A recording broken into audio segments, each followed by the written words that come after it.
Quando falamos em ecologia, sempre nos vem à mente a imagem de grandes ecossistemas e até mesmo, por que não dizer, toda a fauna e a flora do planeta. E isso tá certo. Mas quando o assunto é pesquisa dos ambientes, sejam eles úmidos, secos e inundados, um detalhe nos salta aos olhos: como os pesquisadores conseguem coletar dados de toda a superfície pesquisada. E hoje vamos ficar por dentro de uma das vertentes da biologia, a ecofisiologia, porque aqui em Mato Grosso tem um grupo de pesquisadores que está coletando e informando dados de pesquisas dos mais variados temas, estudando um pequeno espaço, o que eles chamam de microambiente. Vamos saber mais sobre isso desde o início. A Universidade Federal de Mato Grosso foi criada há mais de 35 anos e tem mantido como uma de suas prioridades a geração de conhecimento sobre o estado de Mato Grosso e sobre os grandes ecossistemas que o compõem, ou seja, o Pantanal, o Cerrado e a Floresta Tropical Úmida.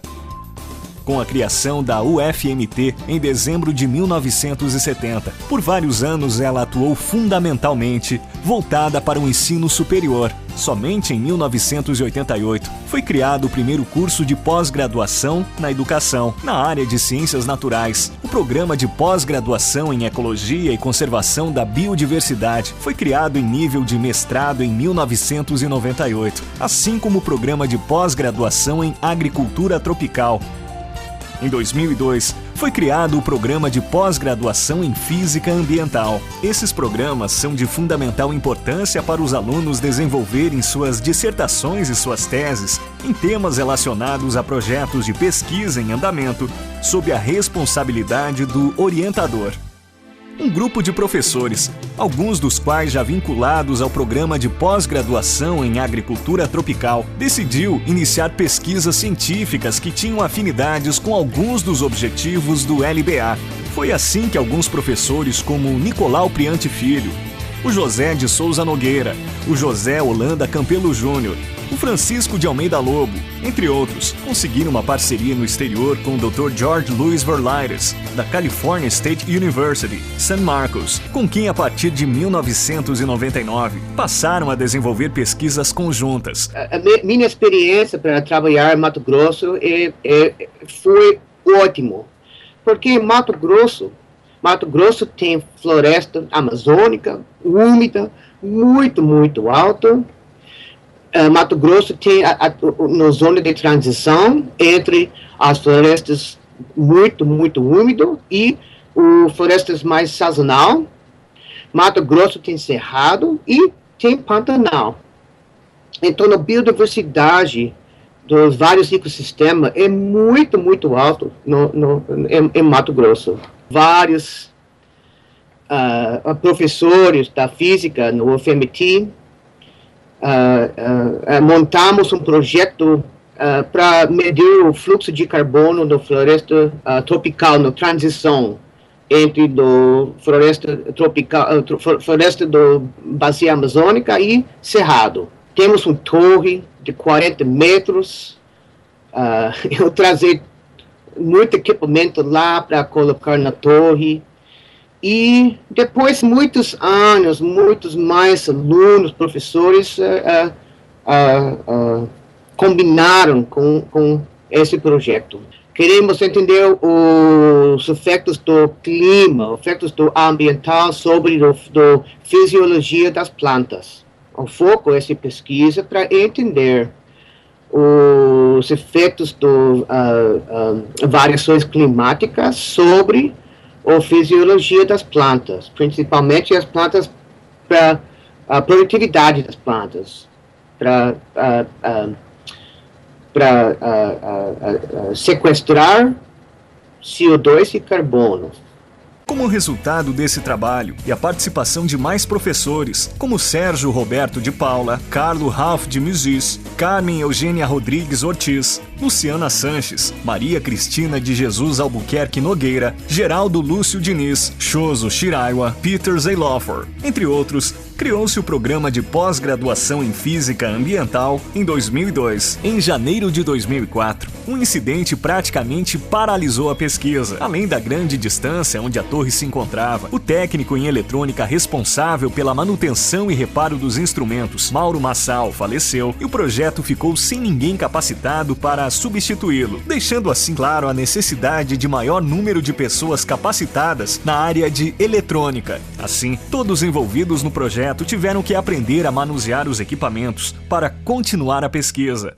Com a morte do Mauro Massal, a gente teve que realmente aprender a programação dos data loggers e aprender também como é que se trabalhava com alguns aspectos de eletrônica relacionados com os equipamentos. Esse aprendizado não ficou só com a gente decidiu multiplicar isso para os alunos e a gente criou então naquele momento uma disciplina no curso de pós-graduação em Física Ambiental. A disciplina se chama Métodos Experimentais em Física Ambiental.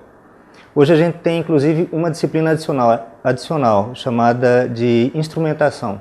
Também faz parte desse rol de atividades. Além disso, em outubro de 2008, a torre em Sinop cai por conta de um grande vendaval que atingiu a região, danificando todos os equipamentos que nela estavam. Em 2008 aconteceu outro problema, também relacionado com a questão da pesquisa. Mas esse outro problema foi que a nossa torre micrometeorológica de Sinop ela caiu.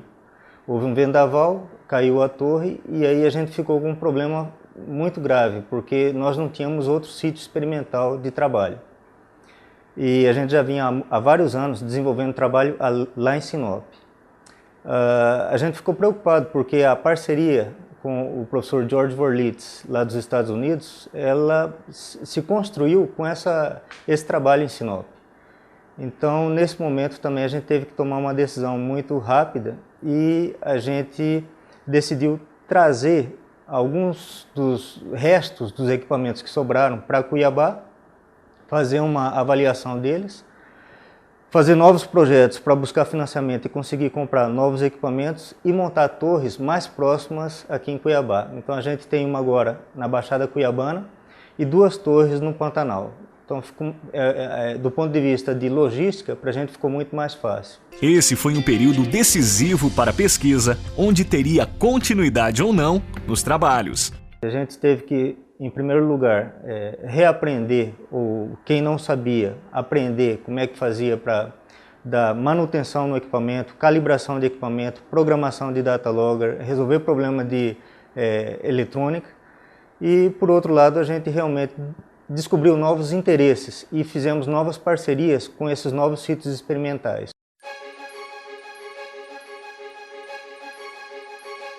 Resolvido isso, decidiu-se por trazer o projeto para mais perto de Cuiabá e foram instaladas mais 3 torres de micrometeorologia, sendo uma na Baixada Cuiabana e outras 2 no Pantanal, uma na Baía das Pedras, em Porto Cercado, e a outra em Espírito Santo, situado em Barão de Melgás. Foi assim que se decidiu montar as novas torres, no Cerrado e no Pantanal, e mostrar para o professor George que estávamos empenhados em continuar nossa parceria com ele. Ele viu nossa determinação e isso reforçou nossos laços de colaboração interinstitucional. Com isso, ele manteve sempre sua ajuda junto ao programa de Física Ambiental, vindo todos os anos, 1 ou até 2 vezes, para compartilhar experiências, dar cursos compactos, orientar alunos e dar continuidade às pesquisas conjuntas. Mas quais os objetivos da pesquisa? Os objetivos da pesquisa, junto ao programa de pós-graduação em Física Ambiental, são de contribuir para a redefinição do papel da região no contexto nacional e internacional, a curto e longo prazo, e capacitação em loco de profissionais ambientais competentes, que poderão ocupar lugar de responsabilidade em nível dos órgãos estaduais ou federais, ou assessorar estes, aumentando assim a capacidade da sociedade em avaliar o impacto das mudanças ambientais provocadas pela ocupação humana. O aumento da competência local contribuirá em gerar soluções criativas adaptadas às necessidades da sociedade, tomando em conta todos os setores da mesma. Além deste impacto regional, o programa de pós-graduação proposto contribuirá para a compreensão dos papéis desempenhados pelo Cerrado, Pantanal e Floresta Amazônica no contexto das mudanças climáticas globais. E como funciona essa pesquisa? Bom, todo projeto de pesquisa, dos grupos de pesquisa que formam o programa de pós-graduação, eles são objeto de tese, de mestrado, de doutorado e dissertação de mestrado. E, inclusive, para a graduação, tem objeto de pesquisa para aluno de iniciação científica. Então, o resultado final dos projetos de pesquisa da gente não só resolver um problema científico de interesse nosso particular, mas também servir como objeto de pesquisa para esses alunos de iniciação científica, mestrado e doutorado. Foi um projeto que a gente desenvolveu junto com o Instituto Nacional de Ciência e Tecnologia em Áreas Úmidas. Há um interesse científico em avaliar o porquê da migração de algumas espécies do Pantanal para o Cerrado e do Cerrado para o Pantanal. Então, existem algumas espécies que flutuam nesses ambientes. A gente sabe que, por exemplo, no Cerrado, tem um período de déficit hídrico muito grande. E no período de chuva, apesar de ter água, não inunda. Em compensação, no Pantanal, tem um período de déficit hídrico severo, no Pantanal Norte de Mato Grosso, mas o período de chuvas está associado a um período de alagamento. Então, não são todas as espécies que têm aptidão para se ajustar a esse tipo de ambiente. Mas algumas migram. Então, a gente selecionou 3 espécies de interesse e a gente quer estudar a razão pela qual essas plantas têm aptidão para migrar entre esses ambientes. Basicamente, o estudo de tese de meus alunos é relacionado com isso. Como já falamos, a tecnologia aplicada nas pesquisas foram cedidas a partir da parceria com a California State University, San Marcos. São equipamentos sofisticados e aliado ao jeitinho brasileiro para poderem funcionar em lugares remotos e sem energia elétrica. E quem vai falar sobre um desses equipamentos é o Igor, um dos pesquisadores do projeto. Esse aqui é um sistema portátil de fotossíntese que a gente utiliza em campo para medir a taxa de fotossíntese das plantas. Então, além disso aí, a gente consegue fazer ainda as curvas de CO2, curva de luz e análise de fluorescência das plantas. Então, nesse momento aqui, a gente vai montar esse equipamento e vai começar a fazer uma medida instantânea.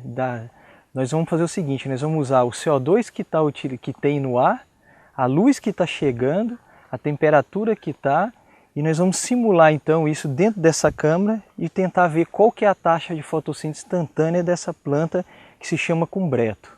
Então, para isso eu vou começar a montar o equipamento. A gente usa aqui uma bateria do próprio equipamento. Como essa bateria ela não dura por muito tempo, a gente bolou um sistema extra que usa uma bateria de carro e com isso a gente consegue trabalhar então o dia inteiro sem precisar de ficar trocando a bateria do equipamento.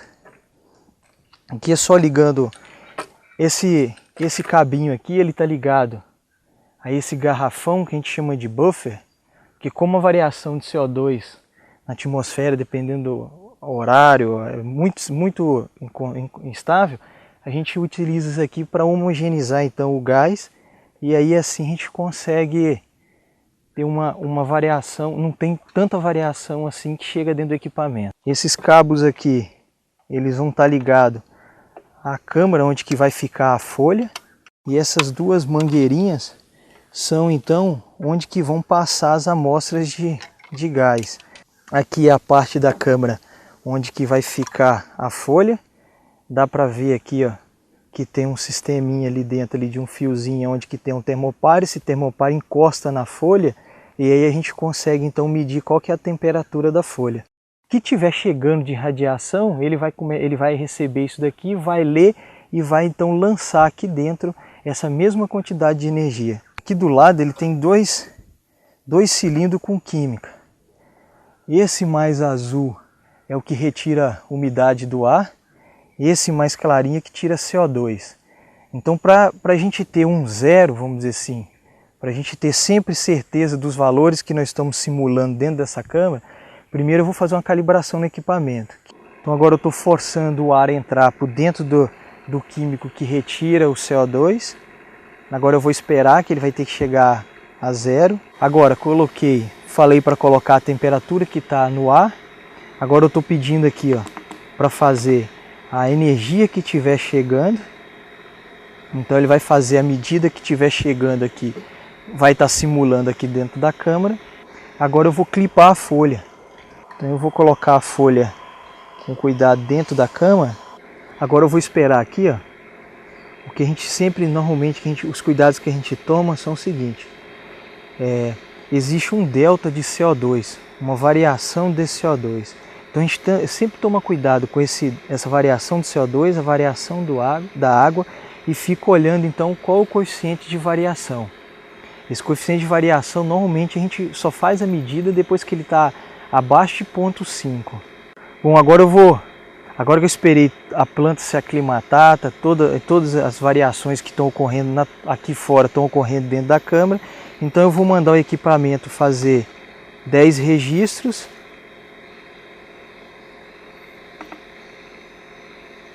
E aí então eu consigo finalizar a planta. E aí com isso, dessa forma, eu consegui então, com esse equipamento aqui, trabalhando dessa forma, eu consegui então saber qual que é a taxa de fotossíntese instantânea que está acontecendo nessa folha com essas condições. Assim como o Igor, existem vários pesquisadores no projeto que estão estudando as suas teses sobre o extenso assunto. E uma das teses é da Andrea, onde ela vai falar no campo de pesquisa sobre a sua tese e o método utilizado para coletar dados. Bom, depois que a gente veio de campo, trouxe as nossas amostras que foi medida a taxa de fotossíntese, a gente passa para um segundo momento, que é a parte que nós vamos avaliar o conteúdo de clorofila que eu tenho nessas amostras e correlacionar com os dados que eu tenho de campo. Isso vai nos dar alguns indicativos de como que essa planta está respondendo às condições de ambiente onde ela está instalada. Então, para a determinação da quantidade de clorofila, a gente usa DMSO, que é o solvente, que vai extrair a quantidade de clorofila que eu vou ter em discos foliares. Para isso, o que a gente faz? No caso aqui, a gente tem Voquísia, que é o popularmente conhecido cambará, que a gente tem abundante na região. Então, em cada folha, nós fazemos a extração de 3 discos foliares. Esses discos foliares, eles vão ser colocados dentro de tubos de ensaio, contendo 3 ml de solvente. Depois de 12 horas, a gente vai levar isso para um laboratório e com o uso de espectrofotômetro vai ser feita a leitura. Depois de 12 horas, a gente faz a leitura. Os dados de leitura, a gente consegue fazer uma conversão por metodologias descritas para determinação do conteúdo de clorofila e correlacionar isso com os dados de fotossíntese. O programa de pós-graduação em Física Ambiental já formou 115 mestres e 8 doutores nesses 9 anos de trabalho, com vários trabalhos publicados e com vários profissionais atuando em todo o Brasil e até fora do país. Existe hoje uma parceria de compartilhamento de dados captados nas pesquisas com o INPA, onde através do site é possível qualquer um interessado no assunto acessar os dados e fazer uso deles. O que pudemos ver foi a união de esforços e de pessoas em torno de um projeto, com várias dificuldades, e todas elas superadas com muita inteligência e trabalho. Um trabalho que vai render frutos por muito tempo, já que o objetivo da pesquisa é fornecer dados e informações por tempo indeterminado a todos interessados na área, e com isso surgir novas ideias, novas teses e novos profissionais para tratar de um assunto que hoje é de interesse do mundo todo. Com uma pesquisa analisando uma pequena extensão de terra, já é capaz de surgir efeitos positivos. E o que dizer então se for fazer de uma grande área, espalhada por todo o mundo, com dados sendo compartilhados livremente?